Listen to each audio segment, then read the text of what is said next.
मैं लोगों को यही कहूंगा कि जो लोग पहाड़ियों के दुश्मन रहे, पहाड़ियों को गला काटते रहे, उनसे दूर रहे। कौन कौन है वो? ये आप जानते हैं अच्छी तरह। और बेस्ट तो यही है इस वक्त कि मैं अबुआ जी को बोल दे दूं। अस्सलाम वालेकुम नाज़रीन, आप देख रहे हैं पीर पंचाल स्पीक्स महमूद ख्वाजा के साथ।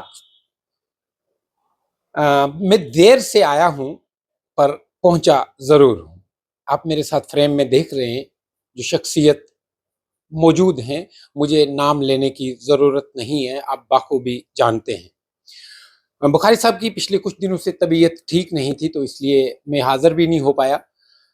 तो आज इयादत के लिए आया था, तो सोचा कि आज अल्हम्दुलिल्लाह ठीक हैं। आप सबसे दुआओं की गुजारिश भी है। आप अब ठीक हैं तो सोचा कुछ बातें आप तक पहुंचा दें, क्योंकि ये ज़रूरी है जो मैसेज है कौम तक पहुंचाना। बखारी साहब, बहुत शुक्रिया टाइम देने के लिए। शुक्रिया आपका, आप तशरीफ लाए और कुछ बातें करेंगे, लोगों तक पहुंचाएंगे, इंशाअल्लाह अच्छी बातें पहुंचाएंगी। बखारी साहब, जब पहाड़ी तबका को एसटी स्टेटस मिला, उसके बाद मेरा आपके साथ पहला इंटरव्यू है। सबसे पहले मैं मुबारकबाद दूंगा, आपकी जो मेहनतें थी, आपकी जो काविशें थी, कोशिशें थी, वो रंग लाई। तो उसी ज़िमन से मैं जानना चाहूंगा, जो मुश्किलात थी, जो आपके साथ साथी थे, उनके हवाले से भी बात करेंगे। ये एक 50 साल जद्दोजहद थी जिसमें हमारे बड़े कीमती साथी चले गए। बाणे साहब मरहूम और हमारे वो ठाकर पूरन सिंह वगैरह, यशपाल सिंह, इन लोगों की बड़ी काविशें थी। और अब मैं और मिर्ज़ा रशीद साहब रह गए। मिर्ज़ा साहब बड़ा, उनकी तबीयत अलील रहती है। बहरहाल एक जंग जो हमने शुरू की थी, एक जदोजहद जो शुरू की थी, वो कामयाब हो गई। और आज हमें खुशी है कि हमारे पहाड़ी लोगों को भी हस्ती मिला।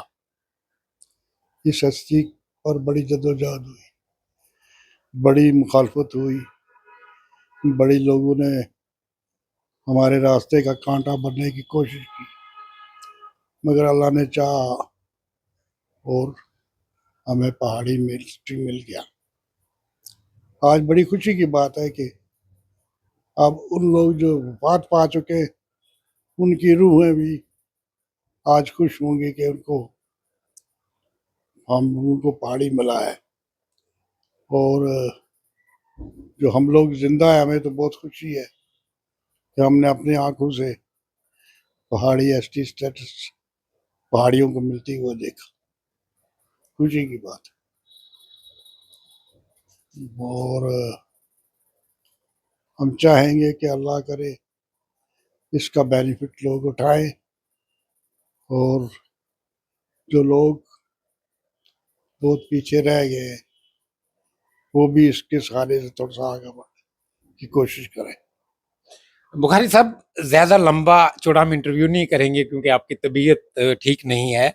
मैं ये समझना चाहूंगा कि भारतीय जनता पार्टी को पहाड़ी लोगों ने एक वादा दिया था कि एहसान का बदला एहसान से देंगे, लेकिन यहाँ कहीं ना कहीं, खासकर मैं पुंछ और राजौरी अनंतनाग सीट की बात करूंगा, भारतीय जनता पार्टी ने अपना उम्मीदवार ही नहीं उतारा। तो क्या समझते हैं कि फिर क्या पहाड़ी लोगों को बीजेपी ने फ्री हैंड दिया है, या किसी ना किसी पार्टी की ये हमायत में उतरेंगे? देखिए, ये सियासी अंदाज होते हैं जमातों के।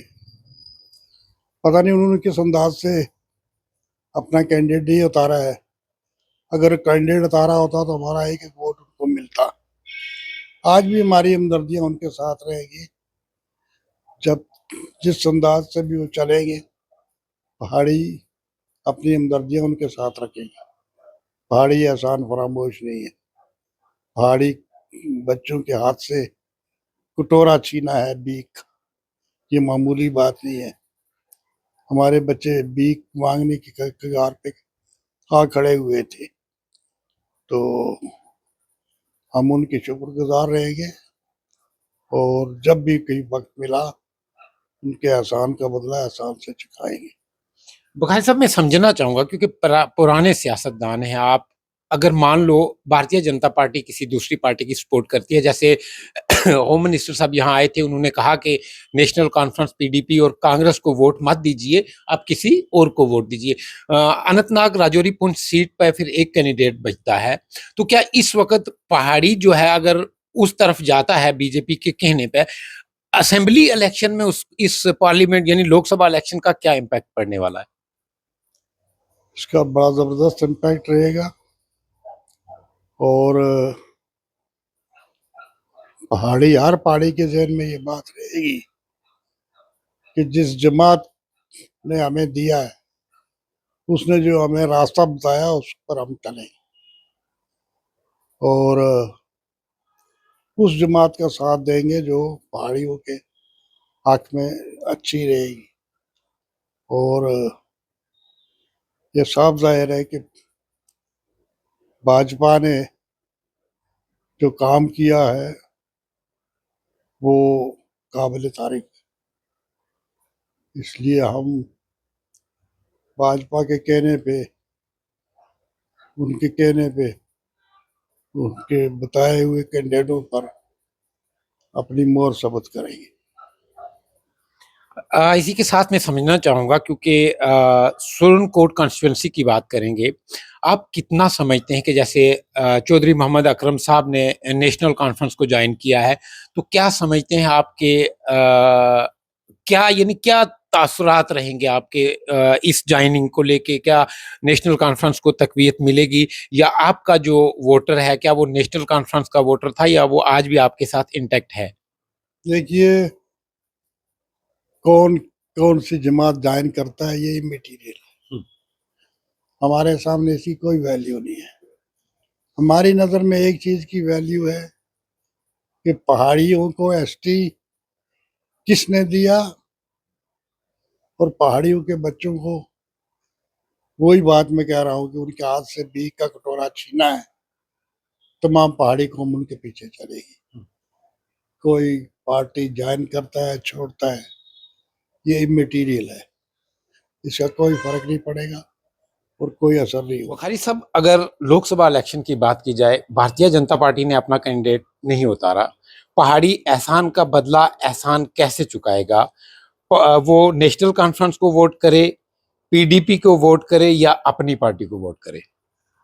देखिए, एहसान का बदला जो एहसान मैं कह रहा हूँ वो बड़े मौके आएंगे जब ये तंजीम जिसने हमें दिलवाया है या दिया है तो उसको हम उसका एहसान का बदला चुकाएंगे। बाकी आज की डेट में तो आ, जो हमारी ये तंजीम है भारतीय जनता पार्टी, भारतीय जनता पार्टी, इसको सपोर्ट करना चाहिए हमें और इसको देना चाहिए। इन्होंने आसान किया हम पर। नहीं, कैंडिडेट अभी लोकसभा में नहीं है, वहां आप प्रेफर पीडीपी को करेंगे, अपनी पार्टी को करेंगे या नेशनल कॉन्फ्रेंस को करेंगे? नहीं, ये फैसला करेंगे हम बैठ बैठ के कि हमने किसको करना सपोर्ट। पार्टी से भी हम डिस्कस करेंगे, हो सकता है हम किसी तीसरी शख्सियत को सपोर्ट करें। कई पार्टियों से वो भी खड़े हुए हैं ना, और अभी थोड़ा वक्त आने दो फिर बताएंगे आपको कि हम किसको सपोर्ट करेंगे। जो इंतखाबात की डेट है वो नजदीक आ रही है, पहाड़ी कबीला बड़े तजब्जब में है। पहाड़ी कबीले को एक रात में हम बता दें किसको वोट देना है। वो ये है कि देखो, कुछ लीडर ऐसे जिन्होंने हमारी हिमायत नहीं की, मुखालफत भी नहीं की, उनमें से महबूबा जी भी है, उसको भी सपोर्ट किया जा सकता है। महबूबा जी को सपोर्ट किया जा सकता है, बिल्कुल, अल्ताफ साहब को नहीं। उसने तो हमारा गला काटा है ना, हम्म। उसने तो 90s में तो जो ये कत्ल हुआ है उसी की वजह से हुआ यानी हम माना है कि पीडीपी को आप सपोर्ट कर सकते हैं, है। हाँ, यानी हम माने हैं कि पीडीपी को पहाड़ी कबीला जो है वो सपोर्ट कर सकते बिल्कुल बिल्कुल बिल्कुल कर सकते हैं। बहर साहब, लास्ट में कौम को पैगाम। बस इत्तेहाद इत्तेफाक से रहो, आपस में झगड़ा मत करो, और जो चीज मिली है आपको उसको संभाल के रखो, आगे बढ़ो। आपसी भाईचारा। आपसी भाईचारा, और जो ये एसटी मिला है आपको इसको संभाल के आगे बढ़ो। बहुत शुक्रिया बखार साहब, हम दुआ गो हैं अल्लाह ताला आपका साया हम लोगों पर सदा सलामत रखे। नाज़रीन, ज़्यादा लंबी बातचीत नहीं की मैंने क्योंकि तबीयत ठीक नहीं है, तो हम अल्लाह से दुआ गो हैं कि जल्द अज जल्द बुखारी साहब को शफ़ायाब करके हम लोगों के बीच में फिर से सरगर्म रहने की तौफीक दे। तो इसी के साथ मैं व्यूअर्स से गुजारिश करूँगा कि पीर पंचाल स्पीक्स जो आपकी अपनी आवाज़ है, अगर आप यूट्यूब पर देख रहे हैं तो ज़रूर सब्सक्राइब करने के साथ-साथ बेल आइकन भी प्रेस करें। इसी के साथ फेसबुक, इंस्टाग्राम, ट्विटर यानी एक्स पे देख रहे हैं तो ज़रूर फॉलो करें, क्योंकि ये आपकी अपनी आवाज़ है। इसी के साथ मैं इजाज़त चाहूँगा, मुझे एक शर्त के साथ इजाज़त देंगे, आप अपना भी और अपने इस चैनल का भी बहुत-बहुत ख्याल रखेंगे। अल्लाह निगहबान।